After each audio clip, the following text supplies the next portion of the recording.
নমস্কাৰ পুনৰবাৰ এটি নতুন ভিডিঅ'লৈ মই কবিতাই আপোনালোক সকলোকে স্বাগতম জনাইছোঁ। আশা কৰোঁ আপোনালোক ভালেই আছে। মোৰো বাৰু ভালেই।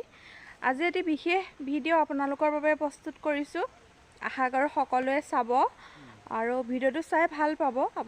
আপোনালোকৰ উপযোগীকৈ প্ৰতিটো ভিডিঅ'তে মই যিমান পাৰোঁ চেষ্টা কৰি যাম আপোনালোকৰ উপযোগীকৈ প্ৰস্তুত কৰিবলৈ। আজি কৃষি সম্বন্ধীয় কিছুমান কথালৈ আপোনালোকৰ মাজলৈ আহিছোঁ। চাওঁচোন আহক। মই দেখিছে আপোনালোকে মই এখন পথাৰৰ মাজত ৰৈ আছোঁ। ইয়াতে এজন কৃষকে ধুনীয়াকৈ আপেল বগৰীৰ খেতি কৰিছে। এয়া চাওকচোন,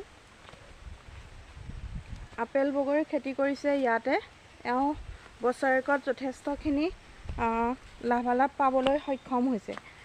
আপোনালোকে কৰিবচোন, বাৰীত যদি আপোনালোকৰ ভাল মাটি আছে সুবিধা অনুযায়ী। দাদা আপোনাক স্বাগতম জনাইছোঁ। নমস্কাৰ। কি ক'ব, আপুনি বগৰী খেতি কিমান দিনৰ পৰা কৰি আছে? মই বগৰী খেতি কৰা 2 বছৰ হৈছে, এই বছৰৰ সতে। হয়। আৰু মোৰ উপযুক্ত ভাল মাটি নাই আৰু সেইকাৰণে মই বস্তুটো বহলাব পৰা নাই। যিমানখিনি আপুনি সুবিধা অনুযায়ী কৰিছে তাতে লাভ পাইছেনে বাৰু? কম পৰিমাণে কৰিছোঁ যদিও যথেষ্ট উপকৃত হৈছোঁ। হয় হয়।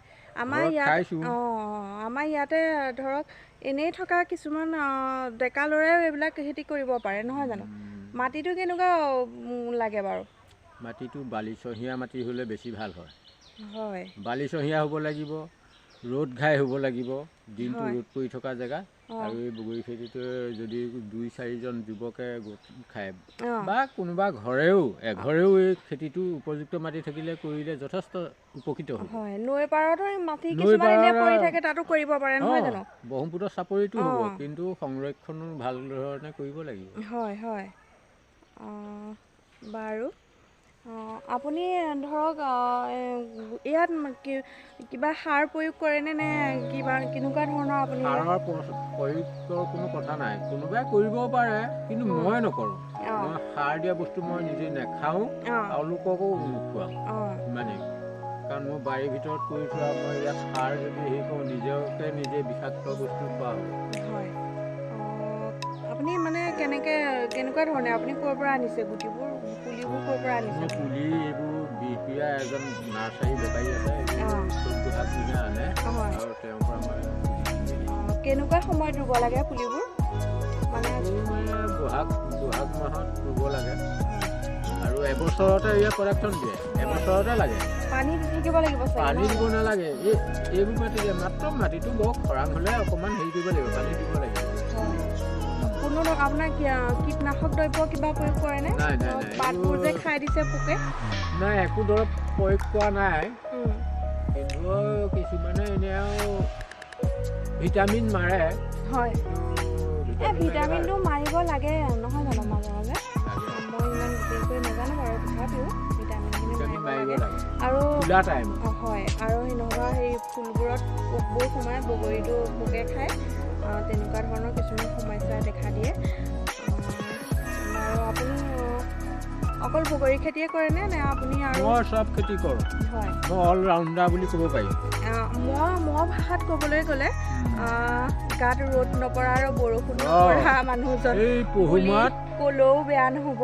এই পহুমা গাঁওখনৰ মানুহে ৰ'দ বৰষুণ নপৰা মানুহ বুলি মোকে কয়। হয় হয়, ময়ো বাৰু আপোনাক সেই ফাঁকিকে ক'ব বিচাৰিছোঁ, গাত ৰ'দ নপৰা আৰু বৰষুণ নপৰা মানুহজন। বাৰু ধন্যবাদ। আপুনি খেতিৰ জৰিয়তে আপুনি আপোনাৰ নিজৰ ঘৰখন চলাই আছে, নহয় জানো? মোৰতো ঘৰত কোনো চাকৰি নাই, দুই খহনীয়া মানুহ, গতিকে এনেকেই চলি আছে। খেতি কৰিও মানে যথেষ্টখিনি সুবিধা ধৰক লাভালাভৰ সন্মুখীন হ'ব পাৰে, যদিহে আপুনি ঘৰত এনেই বহি নাথাকে, হয় নহয়? কাম কৰিলেহে যিহেতু ফল পাব। বাৰু আপোনাক ধন্যবাদ জনাইছোঁ মোৰ এইখিনি সময় দিয়াৰ বাবে। আপুনি এনেকৈ কাম কৰি যাওক আৰু ভাল, হয়, আৰু ভাল কাম কৰি যাব। খেতি যিহেতু আপুনি খেতিয়ে কৰে, খেতি আৰু বিভিন্ন ধৰণৰ খেতি আমি আপোনালোকৰ পৰা আশা কৰিম, দেখিম আৰু আপোনালোকৰ ফল খাম। এয়া চাওকচোন, এয়া বগৰী কলি হৈছে বাৰু দেই, বগৰী কলি হৈছে, ইয়াতে মাঘত খাব হ'ব। এয়া চাওকচোন,